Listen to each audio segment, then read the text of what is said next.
Mutaaramu wa mathina Jackie Mathuganu Ellen Chebere norite thirikari kuongera kathari karia ithagirwa igita na kuthangikira mathina. Jaja Chebere ugite mbeca ira thirikari cithagirwa itengete nuntu bwa untu bubuni nkai mono na itikumba gutethia muingi jwa antu baria bethagirwa bari na mathina. Jackie Mathuganu ugite makarika janto kwithirwa bari na mathina. Jackie Mathuganu ni jongerekete na ni untu bubatere gutungatirwa na mpwe.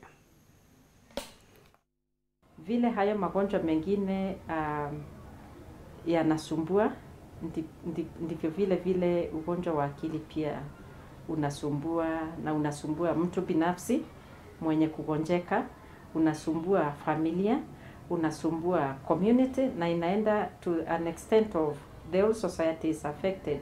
Ina affect watu kwa mahali pa kazi, ina affect watu kwa mahali tu ambapo huyu mgonjwa ambapo anapitia.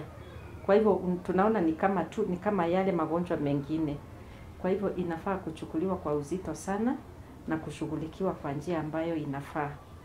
Create awareness kutoka kwa watu kifamilia, kufika kwa mahali pa kazi, na viongozi wote wafahamishwe ya kwamba wanafaa kuichukua kwa uzito, ili watu waweze kujikinga na pia kupata matibabu mtu anapojipata kwa ule ugonjwa.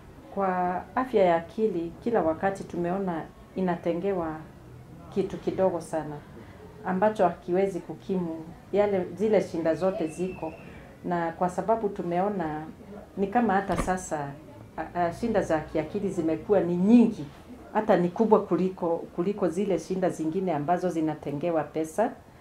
Na hii ambayo inaonekana ni kama si shinda kubwa, na ambapo ni ile ndio kubwa kabisa sasa kwa siku za hivi karibuni, inatengewa pesa kidogo.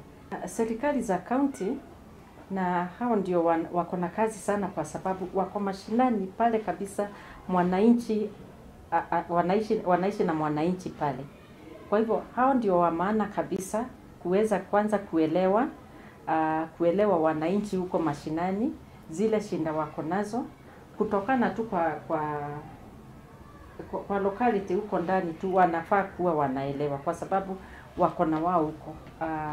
Na kwa hivyo wanapofikiria kutenga pesa za mambo mengine, ni vizuri wasisahau ya kwamba hizo hospitali ziko huko kwa county, iwe ni ile health center ambayo iko karibu kabisa, karibu na mwananchi, kuwe na msimamizi ama mhusika ambaye anashughulikia mambo ya shinda za kiakili. Serikali inafaa kushughulikia jambo la kwanza, security ya watu, kwa sababu mambo mengi ambayo tunaona yanaleta msongo wa mawazo pia inatokana na security.